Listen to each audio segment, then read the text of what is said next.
Mu. Dengan penuh kerendahan hati kami memohon pertolongan Roh Kudus, menolong, mengilhamkan kami, agar apa yang hendak kami baca dan kami renungkan saat ini, kami bisa mengerti, bahkan memahami, dan juga bisa kami lakukan di dalam kehidupan kami keseharian. Terima kasih banyak Bapa, hamba-Mu yang penuh keterbatasan. Kiranya Tuhan menolong hamba, mengurapi hamba, agar bisa menjadi saluran berkat bagi setiap jemaat. Hamba manusia berdosa, Tuhan sucikan, kuduskan, untuk layak menjadi alat kemuliaan. Ini yang menjadi doa dan permohonan kami demi nama Tuhan Yesus. Amin. Baik, Bapak Ibu yang dikasihi dalam Tuhan Yesus Kristus, mari bersama kita membuka Alkitab kita dari Yesaya pasalnya yang ke-44. Yesaya pasal 44, ayatnya yang pertama hingga ayatnya yang ke-8. Saya akan membacakan bagi kita di bawah judul yang diberikan oleh Lembaga Alkitab Indonesia, Tuhan satu-satunya Allah.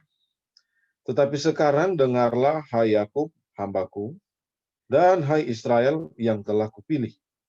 Beginilah firman Tuhan yang menjadikan engkau, yang membentuk engkau sejak dari kandungan, dan yang menolong engkau. Janganlah takut, hai hambaku Yakub, dan hai Yesyurun yang telah kupilih. Sebab aku akan mencurahkan air ke atas tanah yang haus, dan hujan lebat ke atas tempat yang kering. Aku akan mencurahkan rohku ke atas keturunanmu, dan berkat ke atas anak cucumu. Mereka akan tumbuh seperti rumput di tengah-tengah air, seperti pohon-pohon gandarusa di tepi sungai. Yang satu akan berkata, aku kepunyaan Tuhan, yang lain akan menyebut dirinya dengan nama Yakub. Dan yang ketiga akan menuliskan pada tangannya kepunyaan Tuhan, dan akan menggelari dirinya dengan nama Israel. Beginilah firman Tuhan, Raja dan Penebus Israel, Tuhan semesta alam. Akulah yang terdahulu, dan akulah yang terkemudian. Tidak ada Allah selain daripadaku. Siapakah seperti aku? Biarlah ia menyerukannya, biarlah ia memberitahukannya, dan membentangkannya kepadaku. Siapakah yang mengabarkan dari dahulu kala hal-hal yang akan datang? Apa yang akan tiba? Biarlah mereka memberitahukannya kepada kami. Janganlah gentar dan janganlah takut. Sebab memang dari dahulu telah kukabarkan dan kuberitahukan hal itu kepadamu. Kamulah saksi-saksiku. Adakah Allah lain selain daripadaku? Tidak ada gunung batu yang lain, tidak ada ku kenal. Demikian jauh pembacaan firman Tuhan. Berbahagialah kita yang membaca, mendengarkan, serta melakukan kebenaran firman Tuhan ini. Bapak Ibu yang dikasihi di dalam Tuhan Yesus Kristus, kalau kita membaca kitab Yesaya, Yesaya ini melayani dalam periode yang cukup panjang, baik Israel sementara di tanah Israel, sementara di tanah mereka, di Timur Tengah, maupun ketika Israel itu pergi dibuang ke Babel. Yesaya melayani orang-orang Israel yang masih di dalam kerajaan Israel, maupun memberikan pengajaran firman Tuhan kepada orang-orang Israel yang ada di pembuangan. Bapak Ibu yang dikasihi di dalam Tuhan Yesus Kristus, saya memberikan tema renungan kita pada pagi hari ini, Roh Kudus membangkitkan keberanian. Walaupun kasih Allah seharusnya membuat kita bebas dari rasa takut, bahkan bebas untuk mengasihi, kelemahan manusiawi kita bisa membuat kita berpaling dari kasih Allah dan keyakinan kita menjadi goyah. Itu sudah pasti, kita pasti rasakan, ya. Dalam kehidupan kita tiap-tiap hari pasti itu kita rasakan, ya. Seorang yang percaya kepada Tuhan pun, ya, mengalami hal itu. Kita melihat di dalam perjanjian lama, ya. Mulai daripada Musa. Kita lihat contoh Musa. Musa, sekalipun dia menjadi Allah Tuhan, bahkan Tuhan sudah mempersiapkan dia untuk menjadi pemimpin, ketika dia membunuh orang Mesir sewaktu dia di Mesir, dia takut, ya, dia merasa takut dan lari, ya. Jadi masih ada sifat manusiawinya sehingga dia lari, melarikan diri dan akhirnya dia menjadi pengembala di tanah Midian. Ya. Dia mengembara di sana karena ada rasa ketakutan. Karena ada rasa ketakutan tentunya. Kemudian contoh lain mengenai Daud. Ya. Daud, siapa yang tidak kenal dengan sepak terjang apa yang dia lakukan bersama dengan Tuhan. Dia orang yang terus mengandalkan Tuhan di padang pengembalaannya. Dia selalu percaya Tuhan akan menolong dia setiap dia menuntun kawanan dombanya. Dan dia dipakai Tuhan untuk mengalahkan pahlawan Filistin, yakni Goliat. Tidak ada orang yang berani untuk maju melawan Goliat, tetapi Daud memproklamirkan dirinya untuk melawan Goliat. Dan benar Tuhan menolong dia sehingga dia mendapat kemenangan. Akan tetapi, ya, ketika Saul, mertuanya, mengejar dia dan ingin membunuh dia, dia takut. Ya. Padahal kita melihat di belakang-belakang kehidupannya itu, di masa lalunya, Tuhan begitu luar biasa menolong dia. Kenapa sama Saul dia takut gitu ya? Masih ada rasa kemanusiaannya dia di mana dia ketakutan. Ya, dia ketakutan. Begitu pula juga dengan seorang nabi yang sangat terkenal yang membantai nabi-nabi Baal, yaitu Elia. Dia berani membantai beratus-ratus nabi Baal, tetapi dia sangat takut dengan seorang Ratu Isabel. Dia melarikan diri terbirit-birit, bahkan sampai pada satu ketika dia katakan, Tuhan biarkan saya mati. Ya, biarkan saya mati. Karena apa? Putus asa, ketakutan. Itu manusiawi. Ya. Bahkan kalau kita melihat di sini lagi dalam Perjanjian Baru, ya, cerita mengenai atau kisah mengenai Tuhan Yesus. Di Taman Getsemani, dia bergumul dalam doa. Tuhan Yesus bergumul dalam doa, ya Tuhan, ya Bapa, kalau boleh cawan ini lalu daripada. Tetapi apa yang dia katakan selanjutnya?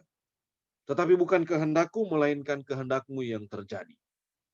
Kita bisa menarik kesimpulan, ya, seberapapun kadar kerohanian manusia, seseorang percaya, pasti ada satu titik dia merasa panik, dia merasa takut, dia merasa khawatir dalam hidupnya. Ya. Itu sudah manusiawi, ya. Kita juga mengalaminya.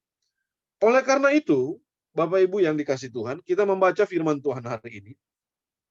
Allah berjanji di dalam pasalnya yang ke-44 ayat yang ketiga, ya. Dia berjanji atau Allah berjanji untuk mencurahkan rohnya, ya, untuk mencurahkan rohnya. Dalam perjanjian lama, ya, tidak spesifik disampaikan Roh Kudus, ya. Tetapi yang dimaksudkan di dalam teks pembacaan kita saat ini adalah Roh Kudus. Dia akan mencurahkan rohnya yang akan membebaskan orang Israel dari batas-batas kemanusiawiannya, agar mereka bisa berpegang pada keyakinan akan kasih Allah terhadap diri mereka. Tentu saja itu berlaku bagi kita. Ya, tentu saja itu sangat berlaku bagi kita. Karena apa? Kita memiliki Allah dan Tuhan yang sama. Dan kita meyakini, memiliki iman yang sama, bahwa Tuhan juga akan melakukan hal itu bagi kita. Bapak Ibu yang dikasihi dalam Tuhan Yesus Kristus, keyakinan itulah yang akan membuat kita sanggup untuk melakukan kehendak Allah. Keyakinan iman percaya kita bahwa Tuhan akan mencurahkan Roh Kudus-Nya itu yang akan, ya, membantu kita untuk melakukan kehendak Allah. Bapak Ibu yang dikasihi dalam Tuhan Yesus Kristus, janji pencurahan Roh Kudus ini sama halnya dengan apa yang kita baca di dalam Kisah Para Rasul pasal 2 ayat 17 sampai 21 yang telah dinubuatkan oleh Nabi Yoel. Ya. Yoel juga bernubuat demikian, bahwa Allah akan mencurahkan Roh Kudus Tuhan. Dan digenapi pada hari Pentakosta, Kisah Para Rasul 2 ayat 17 sampai 21. Pada hari Pentakosta itu, Roh Kudus membuat para rasul, ya, terlebih khusus Rasul Petrus, ya, yang sebelumnya kalau kita melihat kisah Petrus, 3 kali telah menyangkal diri Tuhan Yesus. karena dikuasai oleh rasa takut. Ya, salah satu contoh Petrus juga. Ya, di sini kita lihat Petrus juga. Dia katakan waktu perjamuan malam, Tuhan Yesus bilang bahwa nanti salah seorang dari antara kalian akan kalian semua akan tergoyang imannya. Tetapi Petrus bilang, saya sekali-kali tidak akan. Demikian Tuhan. Terus lanjut Tuhan katakan, Petrus, pada hari ini juga sebelum ayam berkokok 3 kali, sebelum ayam berkokok, engkau telah menyangkali aku 3 kali. Dan akhirnya betul. Ya, dia menyangkali Tuhan Yesus 3 kali karena takut mau ditangkap oleh orang-orang Romawi ataupun orang Yahudi pada saat itu. Takut. Ya. Tetapi ketika Roh Kudus dicurahkan, ya, Petrus menjadi berani berbicara kepada ribuan orang yang saat itu berkumpul di Yerusalem.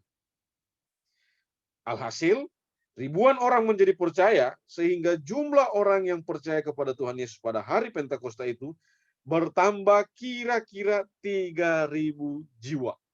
Ya. Dan Alkitab mencatat 3.000 jiwa ini menjadi dasar pekebaran Injil di seluruh dunia.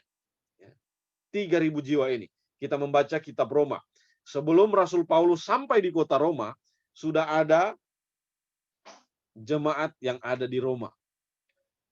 Dan diselidik punya selidik, ternyata orang Roma yang mendirikan gereja di Roma sebelum Paulus tiba adalah orang Roma yang pernah mendengarkan kebenaran firman Tuhan ketika Petrus berkhotbah di Kisah Para Rasul itu.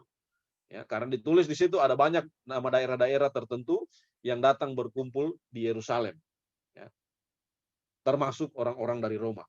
Nah, inilah cikal bakal pekabaran Injil di seluruh dunia. Bapak Ibu yang dikasihi oleh Tuhan Yesus Kristus. Kita kembali kepada perjanjian lama. Ketakutan terhadap tentara musuh telah membuat bangsa Israel berkali-kali melupakan Tuhan yang telah berulang-ulang melakukan pekerjaan besar di antara mereka. Serta ikut-ikutan menyembah berhala yang dibuat dari kayu atau logam tuangan. Mereka tidak sadar bahwa berhala-berhala itu hanyalah buatan tangan mereka sendiri dan sama sekali tidak memiliki kuasa. Sama sekali tidak memiliki kuasa. Hanya buatan tangan manusia. Melalui para nabinya, Allah memberitahukan hal-hal yang belum terjadi dan akan terjadi untuk menunjukkan bahwa yang benar-benar berkuasa itu adalah Allah Israel. Bukan berhala-berhala buatan tangan manusia. Sama seperti bangsa Israel, orang percaya pada masa kini juga sering merasa terpesona melihat orang-orang lain yang memiliki banyak pengetahuan, banyak memiliki kekayaan yang melimpah, bahkan jabatan yang tinggi, sehingga kita tidak berani untuk benar-benar mengandalkan Allah. Oleh karena itu, kita pun juga perlu pertolongan Roh Kudus yang akan membebaskan kita dari rasa takut tersebut. Sehingga kita sungguh-sungguh mempercayai Allah, serta membuat kita sanggup melakukan hal-hal yang besar yang telah dipersiapkan Allah untuk kita kerjakan. Apakah kita telah meyakini Roh Kudus hadir dalam kehidupan kita? Bapak Ibu, kalau kita melihat di dalam Alkitab kita, kalau kita melihat pembacaan firman Tuhan hari ini,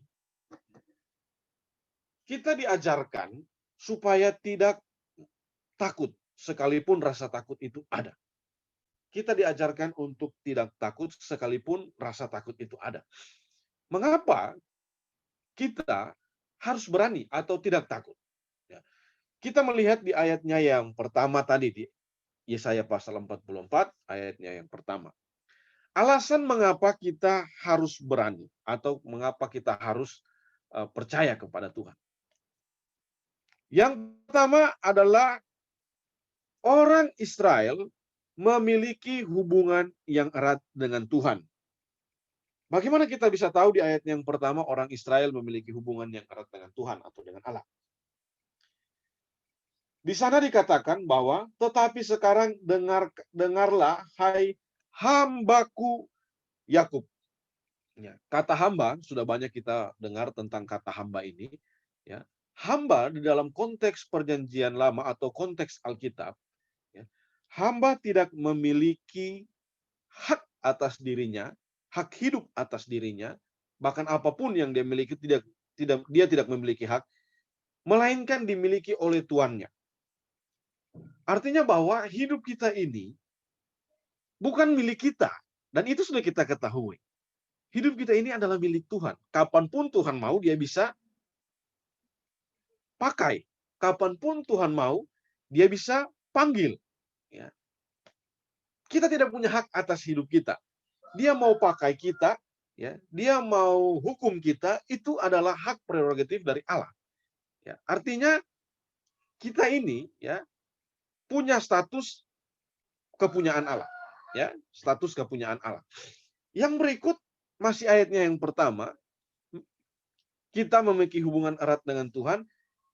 Ayat selanjutnya atau teks selanjutnya dikatakan, dan hai Israel yang telah kupilih. Ya. Orang Israel telah dipilih. Ya. Artinya itu sudah berlangsung, kalau bilang telah dipilih, sudah berlangsung masa lalu, tetapi masih berdampak sampai pada saat ini. Itulah kita. Ya. Artinya bahwa kita mendapat keistimewaan di hadapan Tuhan dari sekian banyak orang yang ada di dunia ini. Dari sekian banyak bangsa di dunia ini, Allah memilih Israel untuk menjadi hambanya, untuk menjadi alat baginya. Jadi alasan yang pertama, mengapa kita tidak perlu takut menghadapi tantangan hidup ini, bahwa kita ini memiliki hubungan yang erat sebenarnya dengan Tuhan. Ya, memiliki hubungan yang erat. Ya. Bahkan ditegaskan di dalam perjanjian baru, hubungan seperti orang tua dan anak. Sehingga kita menyebut atau menyapa Tuhan dengan sebutan Bapa atau Ayah, gitu ya, lebih dekat. Kita memiliki hubungan yang erat dengan Tuhan. Yang kedua, mengapa kita tidak perlu takut di dalam menghadapi hidup ini? Pertolongan dan penyertaan Tuhan di masa lalu menjadi jaminan kita untuk menapaki masa depan. Ya, pertolongan Tuhan di masa lalu menjadi jaminan bagi kita untuk menapaki masa depan. Kidung Jemaat nomor berapa itu? Hitunglah berkat Tuhan, ya, yang sering kita nyanyikan kalau memberikan persembahan. Artinya bahwa kalau Tuhan sudah memberkati kita di kehidupan kita sebelumnya, kenapa kita harus takut menjalani kehidupan yang selanjutnya? Toh dia pernah menolong kita. Ya. Jadi tidak ada alasan Tuhan tidak akan menolong kita. Ya. Dia sudah menolong kita di masa lalu. Awal tahun lalu, ya, banyak orang menuliskan di media sosial harapan-harapan atau keinginan-keinginan, cita-cita yang diharapkan di tahun yang baru ini. Ya. Tentu saya secara pribadi juga sebenarnya punya keinginan. Tetapi saya ingat bahwa saya memiliki Tuhan yang selalu menyertai saya. Harapan saya adalah sebagaimana Tuhan menyertai saya di tahun sebelumnya, itu yang menjadi harapan saya di tahun yang baru. Tidak perlu banyak minta harapan yang besar-besar. Cukup bagaimana Tuhan menyertai saya di tahun yang lama, demikian kiranya itu terjadi juga di tahun yang baru. Tuhan menyertai saya. Itu harapan. Pertolongan Tuhan di masa lalu menjadi jaminan bagi kita bahwa Dia juga akan menolong kita di masa akan datang. Ayatnya yang kedua, ya. Lihat di sana ayatnya yang kedua. Beginilah firman Tuhan yang menjadikan engkau, yang membentuk engkau sejak dari kandungan, yang menolong engkau, jangan takut, hai hambaku Yakub. Hai Yesyurun yang telah kupilih. Sejak dari kandungan, bahkan ditegaskan di ayatnya yang kedua. Kalau Tuhan sudah memelihara kita mulai dari kandungan dan sampai pada saat ini, itu menjadi bahan perenungan bagi kita. Tuhan tidak pernah meninggalkan kita. Itu alasan yang kedua, mengapa kita tidak perlu takut. Karena Tuhan sudah menjamin kita di masa lalu. Yang terakhir, yang ketiga menjadi perenungan bagi kita, kenapa kita tidak perlu takut atau mengapa kita harus berani? Yang ketiga adalah tidak ada Allah lain selain Tuhan semesta alam yang memberi jaminan bagi kita. Tidak ada Allah yang memberi jaminan selain Tuhan semesta alam yang menyampaikan janji itu kepada kita. Ya, ketahuilah, aku senantiasa menyertai engkau sampai pada akhir zaman. Itu jaminan Tuhan Yesus bagi murid-muridnya. Dan juga berlaku tentunya bagi kita. Ya. Bapak Ibu yang diberkati oleh Tuhan Yesus Kristus, ya, hari ini kita mendengarkan firman Tuhan bahwa Roh Kudus memberikan keberanian bagi kita. Dan itu betul. Ya. Sebagaimana janji Tuhan Yesus sebelum dia naik ke surga, dia katakan bahwa akan ada penghibur yang akan menghibur dan akan menguatkan kita, memberikan pengetahuan, memberikan keberanian. Ya. Itu kita harus pegang, kita harus amini. Memasuki tahun 2021, di tengah masa pandemi yang sampai kapan kita tidak tahu berakhirnya kapan, ya, Tuhan pasti menjadi jaminan bagi kita. Demikian firman Tuhan bagi kita sekalian, kiranya boleh memberkati kita. Amin. Mari berdoa. Dengan penuh rasa ucapan syukur ya Tuhan, kami menyembah dan meninggikan Engkau. Firman-Mu yang boleh kami dengarkan pada pagi hari ini, memberikan lagi kami suatu teguran, motivasi, bahkan warning, bahwa Engkau satu-satunya penolong kami. Engkau adalah satu-satu jaminan hidup kami. Di mana Engkau telah berperkara di masa lalu kami, dan Engkau juga sudah memilih kami. Bahkan Engkau satu-satunya Allah di dunia ini yang terus menolong kami. Terima kasih banyak Bapak.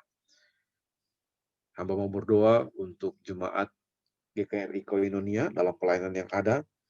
Kiranya terus Tuhan memakainya supaya banyak anggota jemaat lebih lagi diberkati oleh Tuhan.